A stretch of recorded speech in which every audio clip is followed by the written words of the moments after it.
Bueno, este es un seminario de salud mental.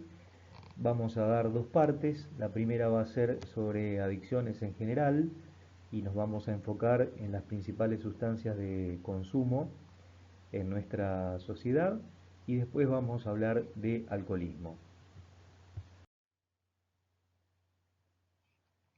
Vamos a empezar con la definición de adicción.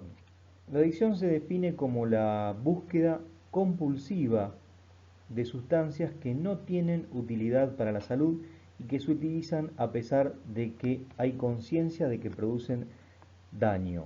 Esto quiere decir, en primera instancia, que la persona que va a consumir las sustancias tiene una adicción y es consciente de que incorporar esa sustancia o quizás esa conducta en su propia vida le va a producir daño y aún así no puede frenar esa compulsión.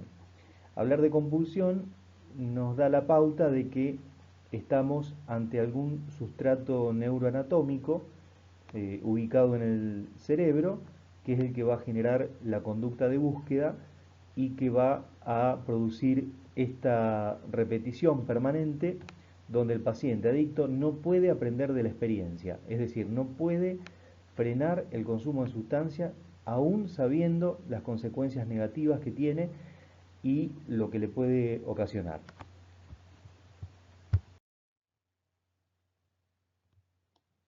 Vamos a tener que tener en cuenta que en adicciones es fundamental hacer un diagnóstico integral.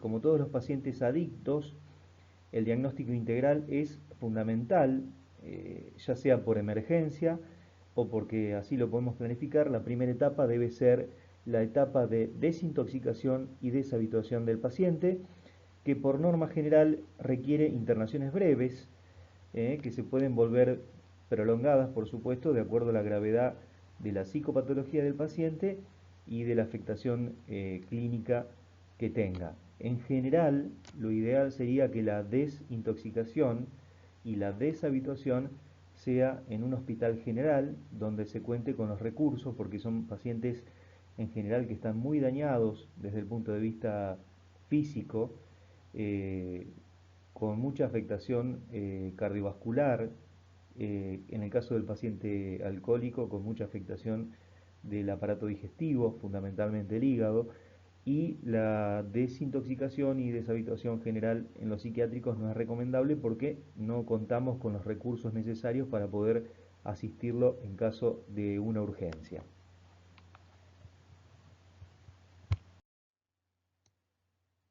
En términos un poco más relacionados con la salud mental, podemos decir que el cerebro es el espacio de mortificación del paciente consumidor de sustancias.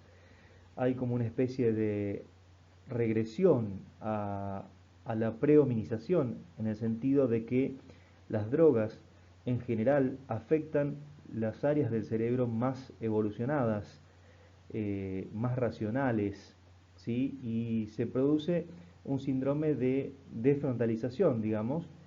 El mundo es percibido como puro presente, hay dificultades en la planificación, no hay sensación de futuro, hay como una especie de elogio a la impulsividad, una anestesia de la conciencia, del daño y frialdad ante las situaciones.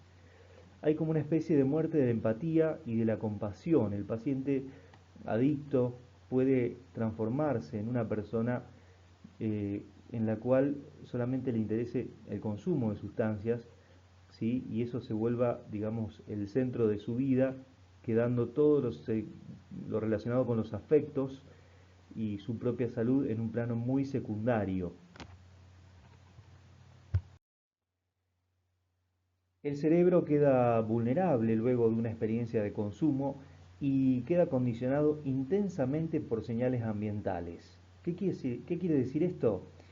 Que lugares, personas, contextos van a desencadenar, gatillar conductas de búsqueda de sustancias o experiencias adictivas y van a ser lo que va a influir fundamentalmente en el riesgo de recaída y consumo compulsivo. Esto quiere decir que si el cerebro está muy afectado, ¿sí? Y esto lo vamos a ver posiblemente en la conducta desde el punto de vista clínico, o lo podemos ver en una evaluación neurocognitiva, que generalmente la hacen los neuropsicólogos, y también podemos verlo en resonancias funcionales o estudios cerebrales funcionales, no estructurales, porque tiene que haber mucho tiempo de consumo. En general el patrón de lesión es vascular, en realidad es multifactorial, pero es vascular y lleva mucho tiempo el paciente consumiendo hasta que se puede ver algún daño en la estructura cerebral con la resonancia habitual de 3 Tesla. Pero sí es importante entender que el paciente pueda tener, digamos, una conducta cuidada, en el sentido de que no frecuente lugares, personas o contextos donde haya consumido, porque eso le va a gatillar la conducta de búsqueda y va a ser lo que va a generar de algún modo la recaída. Uno podría asumir que la base de la problemática psicobiológica del dependiente a drogas es el hipofuncionamiento de estructuras superiores corticales frontales con un patrón de funcionamiento subcortical. Consecuencias. Y bueno, la consecuencia es la captura del sistema motivacional y el hipofuncionamiento frontal que llevan a la conducta omnipotente, conducta de superioridad, de desconfianza, de ansiedad permanente y de desesperación. Estos son los marcadores somáticos emocionales. El paciente digamos, en estado de intoxicación, tiene mucha dificultad, no puede aprender de la experiencia y repite una y otra vez la acción no apropiada que lo lleva a descuidar y desmejorar su salud. Por eso es tan importante que el paciente pueda realizar tratamiento con cierto tiempo de desintoxicación y deshabituación para poder tener su organismo en las mejores condiciones, libre de la toxicidad aguda de las sustancias, para poder aprovechar al máximo las distintas actividades que se proponen en los tratamientos. O sea, ir al tratamiento intoxicado o con consumo reciente baja mucho la probabilidad de que el paciente se recupere o pueda aprender algo de lo que se está planteando en el tratamiento, ya sea psicológico, grupal, individual, etcétera. ¿Qué significa que el paciente afectado por el consumo de drogas o alcohol tenga una disfunción frontal o una llamada encefalopatía defrontalizante? Bueno, que va a ver afectadas sus funciones frontales. Esto quiere decir, sin caer en un reduccionismo, por supuesto, que va a tener dificultades para enfrentar tareas nuevas, iniciar secuencias de comportamiento, interrumpir tareas que ya no son apropiadas, monitorear el desempeño para corregir los errores, alterar planes, reconocer oportunidades, sostener la atención y prevenir respuestas inapropiadas. Entonces, muchas veces pacientes con daño frontal van a ser evaluados como pacientes depresivos que no pueden afrontar cosas nuevas, que no tienen iniciativa, voluntad y en realidad están afectados por el consumo, o van a ver pacientes impulsivos, ¿sí? Hiperactivos, y van a pensar que tiene la comorbilidad de algún déficit de atención con hiperactividad, pero en realidad lo que hay es una secuela del consumo crónico de sustancia. Por eso, en psiquiatría, la evaluación, digamos, tiene que ser multifactorial y hay que tener en cuenta, ¿sí?, que al afectar la función cerebral, el paciente puede, digamos, a través del consumo de drogas, simular ¿no? Múltiples patologías. Es decir, podemos pensar que el paciente tiene un trastorno bipolar o tiene un trastorno psicótico o tiene un trastorno del control de los impulsos, y siempre va a ser muy importante saber cuál era el funcionamiento, digamos, del paciente previo al inicio del consumo, porque eso nos va a dar el diagnóstico diferencial si el paciente tiene este comportamiento, esta clínica, posterior al consumo y es consecuencia del consumo, o lo tenía de antes y por eso comenzó a utilizar sustancias. Bueno, ¿qué pasa cuando hay una función frontal alterada? Hay un juicio de realidad pobre, es decir, el paciente no puede tomar buenas decisiones, porque tiene afectada justamente la parte, digamos, del cerebro, la región del cerebro que es el lóbulo frontal y sus conexiones con el resto del cerebro para la toma de decisiones. Tiene un comportamiento controlado por el ambiente, hiperactividad, se distrae fácilmente, impulsividad, muchas deficiencias a nivel de las habilidades sociales y mucha disminución de la iniciativa. En la etapa inicial de intoxicación con cocaína hay una etapa de euforia y los signos son signos y síntomas de activación adrenérgica. Esto quiere decir que el paciente tiene en general midriasis bilateral, taquicardia, hipertensión, aumento de la temperatura corporal, aumento de la frecuencia respiratoria, puede tener rigidez muscular, sudoración, disminución de las necesidades, disminución del hambre, sueño y disminución de la fatiga.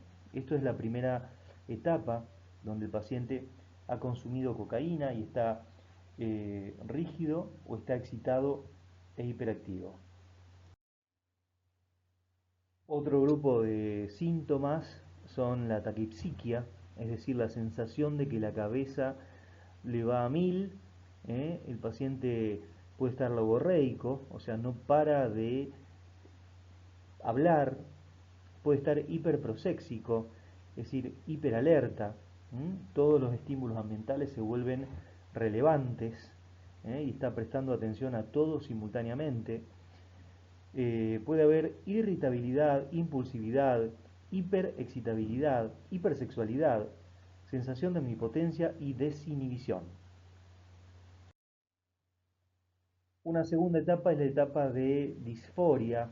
El paciente tiene sensación de angustia después de haber consumido, cuando se le pasa el efecto agudo, sensación de tristeza, depresión, inseguridad, vuelve a tener deseo intenso de consumir, tiene apatía, indiferencia, y aquí es donde consulta generalmente a la guardia porque está muy angustiado, está muy bajoneado y necesita una solución para disminuir ese sufrimiento que está sufriendo justamente posterior al cese de consumo. En la tercera etapa del consumo compulsivo hay un consumo que es ininterrumpido y el paciente consume buscando evitar la disforia que le produce el no estar tomando. ¿Sí? Hay irritabilidad, impulsividad, hay dificultad para lograr la anticipación, o sea, el paciente no lo ve venir, lo que fuere, problemas, etcétera. Puede haber delirios, alucinaciones y otros síntomas psicóticos de este tipo, así productivos, y hay una pérdida de control con conductas instintivas. En la etapa de abstinencia el paciente siente generalmente depresión, o sea, todo lo contrario a lo que produce el efecto de la cocaína. Puede producir la abstinencia dificultad para concentrarse, sensación de aturdimiento, la habilidad emocional, el paciente ríe y llora simultáneamente. Puede haber irritabilidad, ansiedad, amnesia. Puede haber trastornos de la coordinación, vértigo, diarrea, puede haber hipersomnia, cansancio, atracones de comida, dificultad para disfrutar y también deseo intenso de consumir. En esta gráfica ustedes van a ver la evolución natural de la adicción a cocaína. Es decir, ¿qué le pasa a una persona que prueba cocaína y se transforma en adicta, ¿sí? Pero que no tiene ninguna patología psiquiátrica, ¿sí? En una primera instancia, ustedes van a ver que de color amarillo, no está escrito, pero debería decir, es la etapa recreacional. El paciente tiene durante unos meses, ¿no? A veces un par de años, un consumo frecuente de cocaína y lo hace de modo recreacional, o sea, puede elegir cuándo consumir. Pero en esta etapa, si bien no hay cambios estructurales en los estudios de imágenes, empieza a haber una especie de hiperconectividad aberrante en distintas partes del cerebro, o sea, hay un exceso de sinapsis en algunas áreas relacionadas con la experiencia y la motivación, como así también de las emociones. O sea que empieza a haber una alteración en la conectividad del cerebro que después se va a traducir en una segunda etapa que va a ser la etapa depresiva, donde el paciente va a tener síntomas depresivos, síntomas de poca iniciativa, síntomas de falta de voluntad, y realmente va a aparecer una persona con depresión, pero va a ser secundario al daño producido por el consumo de sustancias. En esta etapa ya hay cambios neuroplásticos evidentes en el cerebro del paciente y esta depresión es una depresión disfórica, distímica, donde el paciente tiene mal humor, o sea, no es una depresión mayor pura. Y la última etapa que ustedes ven en color rojo, con el paso del tiempo, y aún sin tener ninguna patología psiquiátrica primaria, el paciente entra en la etapa psicótica, donde puede estar delirante, alucinado, eh, puede tener un síndrome esquizofreniforme o puede tener un síndrome símil a un trastorno bipolar con oscilaciones del ánimo. Se dice que hay personas que tienen la genética para padecer un trastorno bipolar y muchas veces la sustancia, en este caso la cocaína, activa los genes y la enfermedad puede manifestarse en cualquier momento de la vida, a diferencia del patrón de inicio que tiene el trastorno bipolar primario en psiquiatría, que es generalmente alrededor de los 20 años y un segundo pico puede ser a los 40.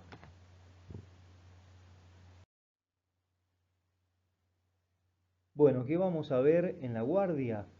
Una persona que va con un síndrome simpático mimético, es decir, con un síndrome de activación conductual, excitado. eh, Hay que realizar control frecuente de los signos vitales, por supuesto. Hay que realizar control de la diuresis por las consecuencias que puede producir la vasoconstricción de pequeños vasos en todo el organismo, también en los riñones. Hay que controlar la hidratación porque el aumento de temperatura hace que el paciente pueda deshidratarse. Hay que realizarle un laboratorio completo, electrocardiograma por supuesto y si es posible monitoreo cardíaco porque el paciente, digamos, consumidor de sustancias, fundamentalmente cocaína, hay que considerarlo paciente cardiópata, ¿sí? Hay que hacer una RX de tórax, perdón, para descartar una de las consecuencias graves que puede tener el consumo de cocaína, que es el edema agudo de pulmón. Hay que hacer RX de abdomen y, por supuesto, utilizar el oxímetro de pulso para ver cómo está saturando. Eso es lo básico, o sea, control de signos vitales y atención básica de un paciente que está intoxicado con una sustancia vasoactiva que produce lesión en los pequeños vasos de todo el organismo y que hay que considerar como paciente cardiovascular, digamos, para tener presente esto. Bueno, algunas palabras de marihuana. Los cuadros clínicos son distintos, son varios. Hay un síndrome agudo o delirio transitorio que generalmente se presenta en forma brusca, a veces de manera paulatina. Los síntomas son delirios, ilusiones, la sensación de ver personas o cosas, alucinaciones, angustia, inquietud, excitación, sensación de despersonalización y, por supuesto, desorientación y obnubilación de la conciencia. Este síndrome agudo, delirante, transitorio, es muy parecido a un síndrome confusional. El paciente está desorientado en tiempo y espacio y generalmente es producto de intoxicación aguda con marihuana. Recuerden que la marihuana que hay en el mercado hoy tiene hasta 70 veces más concentración de alcaloides que la marihuana de hace 30 años atrás. Obviamente que esta sintomatología psiquiátrica puede durar horas, minutos y muchas veces el paciente está muy agresivo y muy irritable, con mucha angustia, con mucha despersonalización y es un síndrome temporario, ¿sí?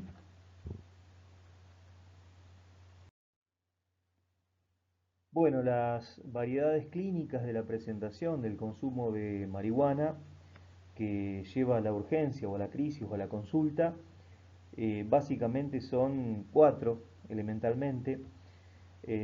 La paranoia aguda es una forma de presentación. En pacientes predispuestos puede producir paranoia aguda. En pacientes no predispuestos, en dosis altas, puede producir paranoia aguda. El cuadro confusional, donde el paciente está desorientado en tiempo y espacio, alucinado y también paranoide, es el segundo cuadro. Y después cuadros de la motricidad, donde van a ver pacientes hipokinéticos, o sea, con pocos movimientos, más bien catatónicos, o hiperkinéticos. Y esto es importante porque en psiquiatría siempre evaluamos la dimensión de los afectos, o sea, la anímica, la dimensión del pensamiento, todo lo que tenga que ver con la cognición, y la tercera dimensión, que es muy importante, que es la dimensión de la motricidad, que siempre queda de lado, ¿sí?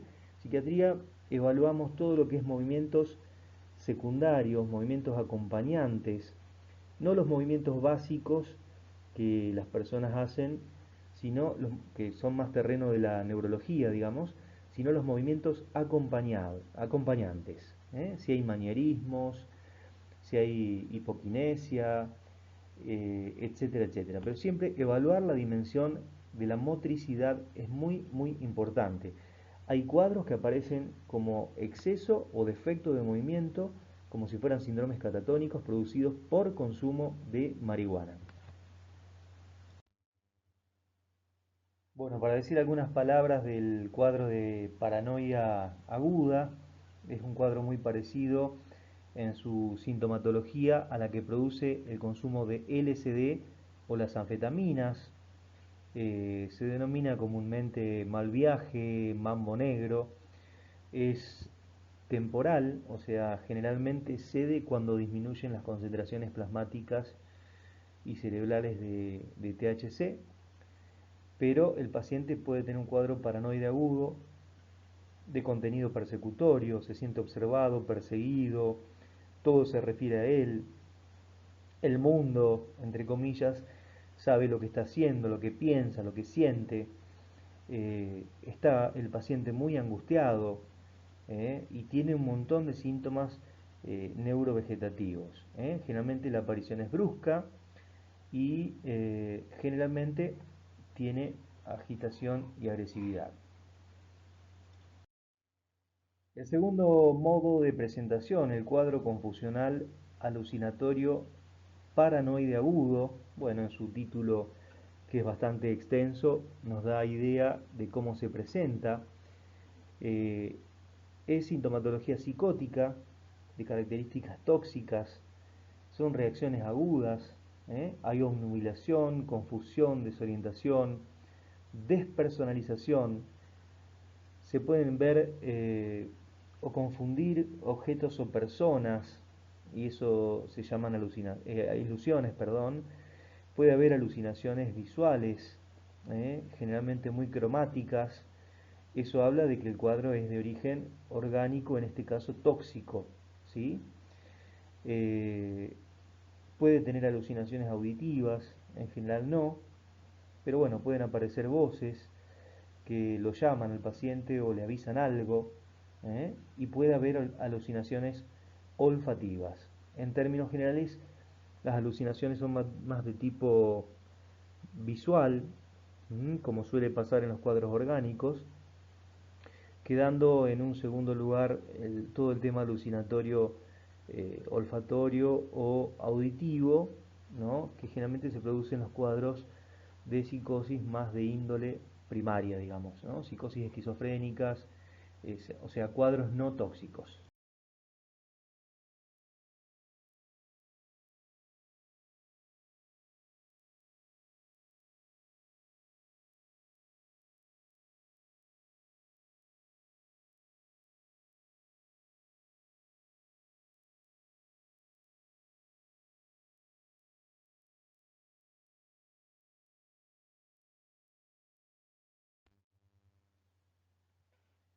Bueno, algunas palabritas con respecto al tratamiento. En general, como son cuadros alucinatorios floridos, con excitación y demás, se tiende a utilizar lo que hay en la guardia, que generalmente son antipsicóticos típicos, inyectables, como el haloperidol. También puede haber diazepam y Trapax, es decir, lorazepam. La realidad es que hay que tratar de evitar el uso de antipsicóticos típicos por el riesgo de muerte súbita en pacientes intoxicados con sustancias. En la práctica se usa, pero en lo posible hay que tratar de evitarlos. Es mejor utilizar una benzodiazepina o alguna dosis de algún antipsicótico atípico, como puede ser quetiapina o lanzapina.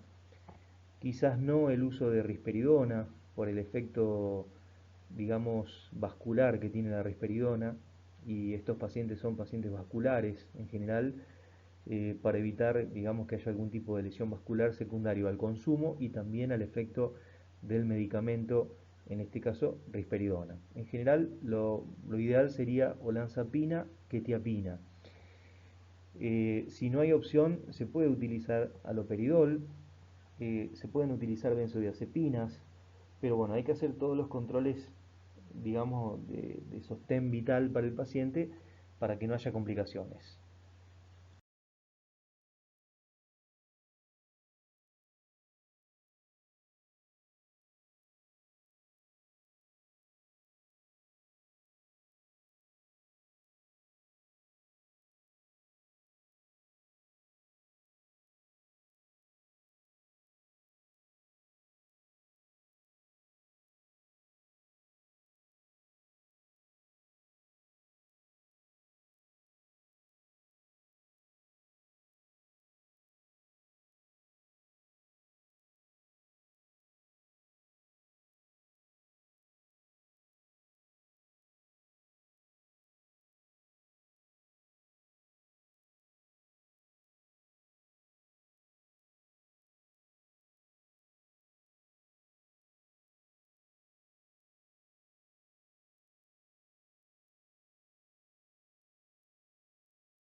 Bueno, algunos datos más bien prácticos respecto al alcohol. El mecanismo, ustedes lo conocen, es un agonista GABAérgico que produce daño en todo el organismo, porque es una sustancia, digamos, proinflamatoria, es decir, el mecanismo fundamentalmente es inflamatorio, es decir, va a producir inflamación y su, digamos, restitución orgánica va a ser la fibrosis en todo el organismo, pérdida neuronal en el cerebro, daño hepático en el hígado, pero básicamente el mecanismo es proinflamatorio, ¿sí?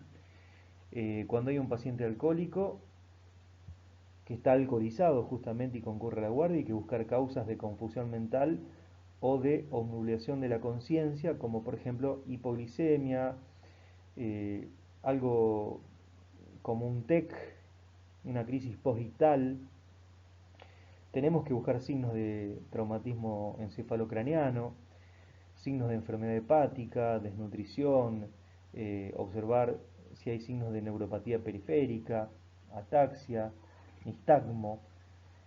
Desde el punto de vista clínico, ustedes van a ver un paciente que habla farfullante, si está intoxicado, y que tiene alteraciones en la marcha. Un signo casi patognomónico es que van a ver que el paciente camina tambaleando y no puede apoyar toda la planta del pie, ¿sí? Esto es un dato característico, o sea, el andar del paciente intoxicado con alcohol es sin apoyar la planta del pie.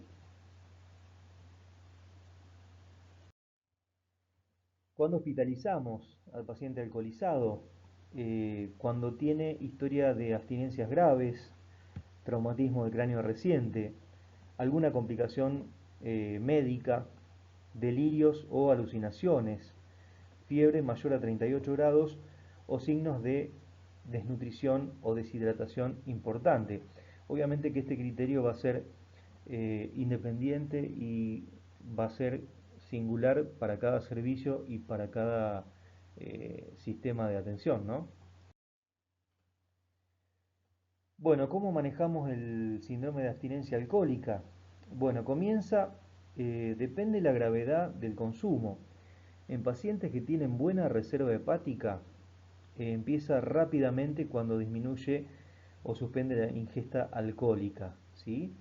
En general, la máxima intensidad del cuadro se produce 24 a 48 horas después del ingreso, en el 90% de los casos, y desaparecen después de los 7 a 10 días. ¿Sí? Lo que hay que tratar de hacer por todos los medios es evitar el síndrome de abstinencia, y hay una gran discusión si utilizar o no benzodiazepinas de modo preventivo. La realidad es que eso va a depender de cada uno porque, en mi opinión, cuando el paciente hace el síndrome de abstinencia, puede ser muy grave, puede llegar al delirium tremens y puede ser letal. Y se puede prevenir esto utilizando, a medida que el paciente va disminuyendo la concentración plasmática de alcohol y empieza a tener síntomas leves de abstinencia, se puede utilizar la reacción cruzada con benzodiazepinas, en este caso lorazepam, que se le puede ir dando en dosis crecientes para, digamos, disminuir el impacto de la abstinencia alcohólica y que el paciente no llegue a tener esa tormenta, ¿sí?, de complicaciones que es el síndrome de abstinencia grave.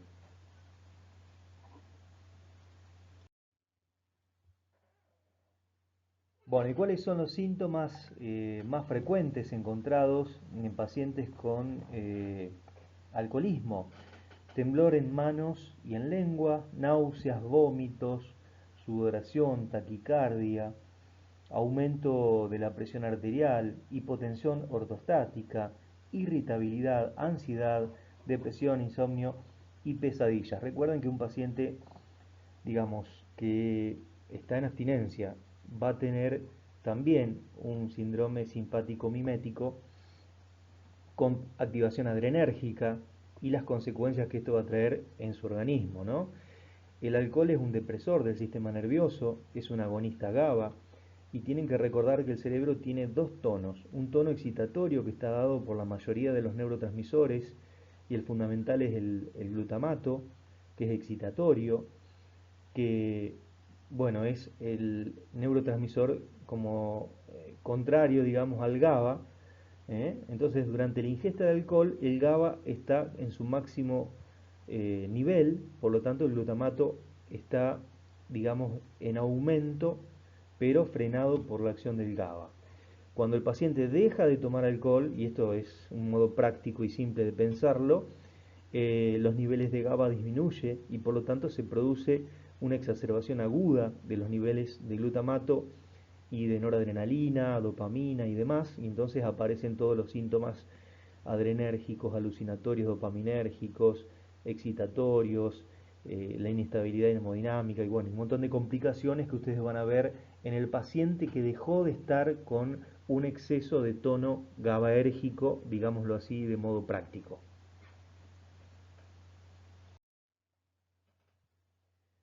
Bueno, siempre cuando va a pasar una abstinencia alcohólica a un paciente, es bueno tener cerca la unidad de terapia intensiva. Algunos criterios para el ingreso a UTI son los siguientes.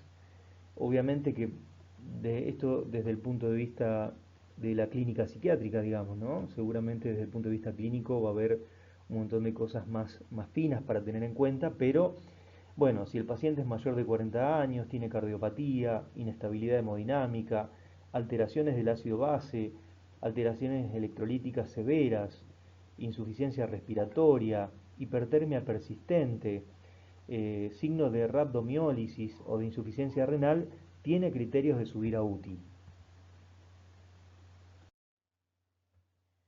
Bueno, ¿cómo manejamos el síndrome de abstinencia leve a moderado? Benzodiazepinas, fundamentalmente el lorazepam.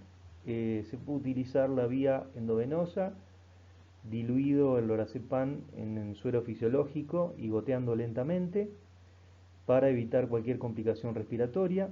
Se puede utilizar el lorazepam vía oral si el paciente lo puede tomar y se puede utilizar el lorazepam por vía intramuscular, ¿sí? Es cierto que el lorazepam requiere refrigeración para que sea útil, pero si no tienen refrigeración y tienen ampollas de lorazepam, lo que se puede hacer es aumentar la dosis, ¿sí? Porque va a disminuir la eficacia el hecho de que no tenga refrigeración. Entonces, posiblemente en vez de usar una ampolla, haya que usar dos ampollas que no hayan estado en la heladera. No es que dejan de tener efecto si no están en la heladera. Obviamente hay que usar tiamina, es fundamental para evitar complicaciones neurológicas por déficit de tiamina. La hidratación tiene que iniciar sí o sí con suero fisiológico y con tiamina, porque si usamos tiamina y el paciente está, digamos, con bajos niveles de glicemia, podemos producir daño neurológico, como el síndrome de Korsakoff. Hay que tener una hidratación adecuada, hay que utilizar sulfato de magnesio, gluconato de calcio, se puede utilizar sulfadenosilmetionina y obviamente tratar los síntomas de irritación gástrica. Bueno, y el delirium tremens, que es una urgencia médico-psiquiátrica, ¿sí? Tiene alto riesgo de mortalidad, siempre deben hospitalizarse en terapia intensiva y a pesar de todos los cuidados médicos, este cuadro puede tener hasta un 10% de mortalidad, o sea, uno de cada 10 pacientes va a morir por delirium tremens. ¿Se puede prevenir? En mi opinión, se puede prevenir si utilizamos rápidamente benzodiazepinas cuando el paciente tiene signos incipientes de abstinencia. O sea, un temblor mínimo, no tiene que llegar a estar con sudoración, con deshidratación, con temblores, con alucinaciones. Incluso las alucinaciones por abstinencia alcohólica se deben tratar con benzodiazepinas, ¿sí? El paciente mejora las alucinaciones visuales con benzodiazepinas. Hay que evitar el uso de antipsicóticos típicos. Si no queda otra opción, el paciente está muy agitado, muy alucinado, se puede utilizar aloperidol. La dupla aloperidol-lorazepam sirve para tratar casi todos los cuadros de agitación psicomotriz en general, ¿sí?